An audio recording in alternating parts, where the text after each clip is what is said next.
So war 2 నుండి అయితే teaser వచ్చింది, ఎలా అనిపించింది? టీజర్ చాలా బాగుందండి. ఎందుకంటే వార్ 1 వార్ 2 ఎక్స్పెక్ట్ చేసినట్టు దానికంటే రెట్టింపు ఉంది.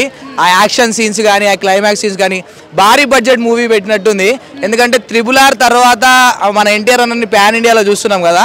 సో RRRలో కొద్దిగా అంటే ఆ ఫైట్ సీన్స్ కానీ అవి కొద్దిగా తగ్గినా కూడా ఇప్పుడు దీంట్లో అయితే మొత్తం హై లెవెల్ ఉండబోతుందని అర్థమైంది. మొత్తం అంటే RRRలో ఆ ట్రైన్ సీన్ అట్లా యాక్సిడెంట్ చేసిన సీన్లు అలాంటి పెద్ద పెద్ద సీన్లు దీంట్లో ఒక 10 ఉంటాయని ఎక్స్పెక్ట్ చేస్తున్నాం. సో ఖచ్చితంగా సినిమా అయితే బాగుంటుంది. సో ఎన్టీఆర్ ఇంకా కొద్దిగా చూపించుంటే బాగుంటుంది ఎన్టీఆర్ని అని అనిపించింది. ఎందుకంటే రితిక్ రోషన్ బాడీ చూపించి కొద్దిగా హైలైట్ సీన్స్ చూపించినట్టు అనిపించింది. కానీ మా ఎన్టీఆర్ని నెమ్మదిగా నడుచుకుంటూ వచ్చినట్టు అనిపించింది. సో కొద్దిగా తగ్గినట్టు అనిపించింది. కానీ ఓవరాల్గా మా అన్న వాయిస్ ఓవర్ బాగుంటుంది కాబట్టి మా అన్న వాయిస్లో బేస్ బాగుంటుంది. సో అదే ఒకవేళ రితిక్ రోషన్ వాయిస్ ఓవర్ ఉంటే బాగుండేది కాదు. ఎందుకంటే ఎన్టీఆర్ఏ. సో దానికోసం సినిమా బాగుండొచ్చాను. ఎందుకంటే ఎన్టీఆర్ డామినేషన్ ఉంటే సినిమా బాగుంటుంది. ఎన్టీఆర్ డామినేషన్ లేకుండా రితిక్ రోషన్ డామినేషన్, ఆ డైరెక్టర్ మన బాలీవుడ్ని లేపుకుందామన్న కాన్సన్ట్రేషన్ మైండ్లో ఉంటే మాత్రం సినిమా పండుకుంటుంది. అంటే మూవీ తెలుగులో డబ్ చేస్తే తెలుగు ఆడియన్స్ తీసుకోగలుగుతారా?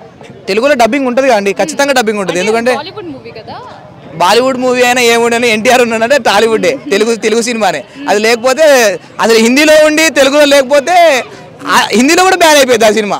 ఎందుకంటే అట్లా ఉంటుంది ఎన్టీఆర్. టీజర్ లో చూస్తూ ఉంటే ఇద్దరు హీరోల మధ్య ఫైట్ ఉంటుందని తెలుస్తుంది. అవును, ఫైట్ సీన్ ఉన్నట్టు తెలుస్తుంది. కానీ అది ఎయిటర్ ఆతురతతో ఎయిట్ చేసినట్టు అనిపించింది. కానీ వాళ్ళిద్దరు కొట్టుకోరు అనిపిస్తుంది.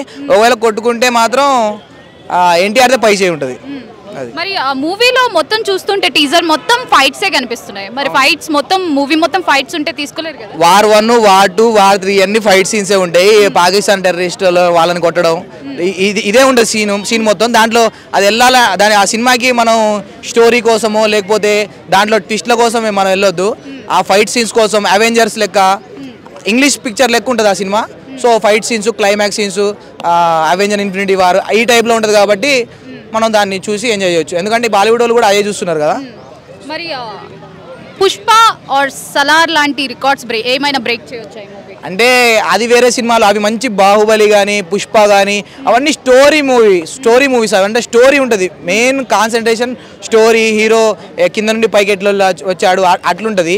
ఇదంటే మొత్తం యాక్షన్ డ్రామా ఇది మొత్తం. సో దీన్ని కంపేర్ చేయొద్దండి. మరి ఎన్టీఆర్ ఫ్యాన్స్కి ఏమైనా చెప్పాలనుకుంటున్నారా? ఎన్టీఆర్ ఫ్యాన్స్ సినిమా వస్తేనే ఆనందం, ఇంకా అంతకంటే ఏముంటుంది మేడం.